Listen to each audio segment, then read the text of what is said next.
Most of us picture danger as something that lurks in the shadows, a threat from a stranger in some dark alley. But what if the biggest danger doesn't announce itself? What if it shows up with a smile? Today, we're going to pull back the curtain on the psychological predator, the kind of manipulator who operates right out in the open. And that's the core, unsettling truth we're digging into. The most effective predators, they're not outsiders. They are the people who get close enough to learn your hopes, your fears, your trust, and then they turn it all into a weapon against you. So, to understand their method, we have to start with their camouflage. The number one rule of their game is actually pretty simple. The most dangerous people don't look dangerous at all. They have absolutely mastered the art of just blending in. Look, we're all conditioned to watch out for the obvious villain, right? The person on the left. But the real manipulator, that's the person on the right.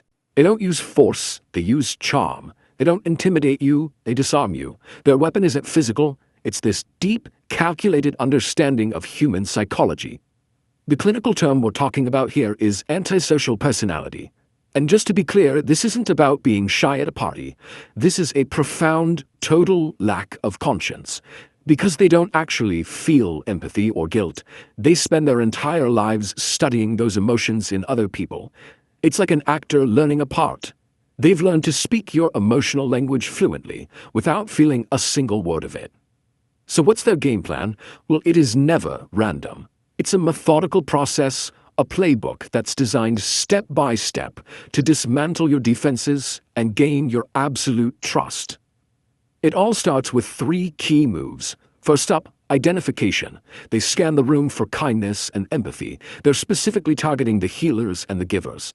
Second, mirroring. They become a perfect reflection of you, your sense of humor, your passions, even your old wounds. It's a trick, because we instinctively trust what's familiar. And third, information extraction. They listen way more than they talk, just quietly gathering all your emotional triggers, filing them away for later. And this is the hook. They shower you with this fast, intense attention. It's overwhelming, and honestly, it feels incredible. You feel completely gotten by someone, maybe for the first time ever.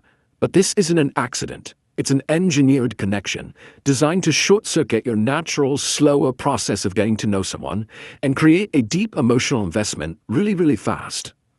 So once you're hooked, that's when the dynamic shifts. The goal isn't just to earn your trust anymore.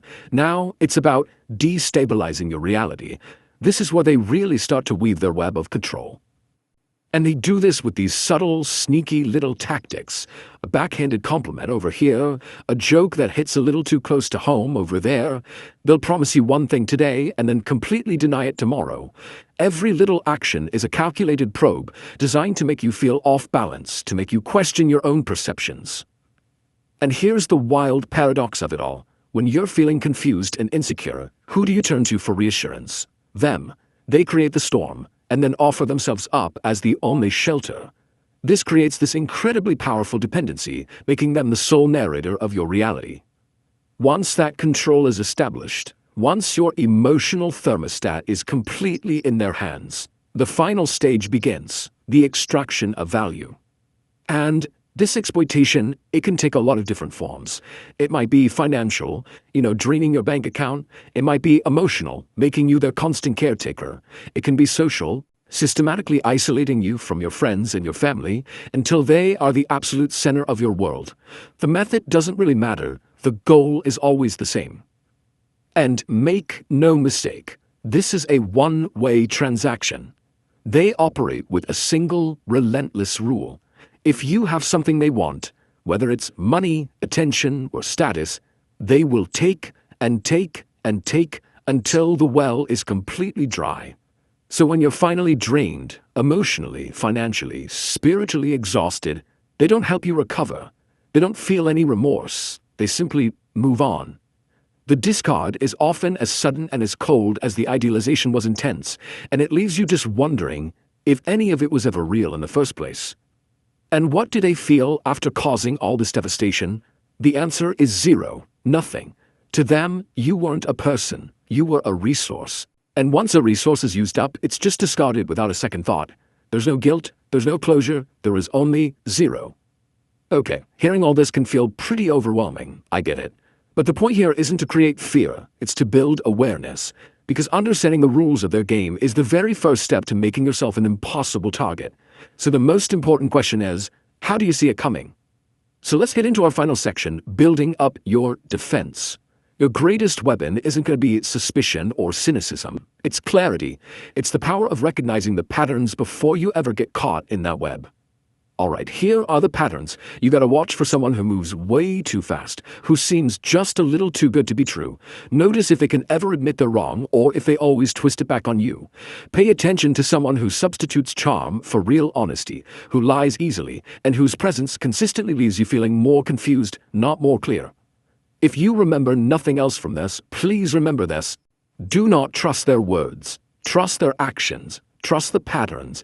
Words can be manipulated, promises can be faked, but consistent patterns of behavior over time, they reveal the absolute truth, every single time. Being vulnerable to this doesn't say anything about your intelligence. It actually speaks to your humanity, to your empathy. The solution isn't to feel less, it's to become smarter about protecting the person who feels so much. And that's the beautiful endgame here. They can mimic your emotions, they can mirror your personality, they can manipulate your reality, but the one thing they absolutely cannot survive is your clear-eyed awareness of who they are and what they're doing. They can only operate in that fog of confusion and emotional sleight of hand. The moment you see the game for what it really is, their power just evaporates. You take back control, not by playing their game, but by refusing to be a player at all. And that is where your freedom begins.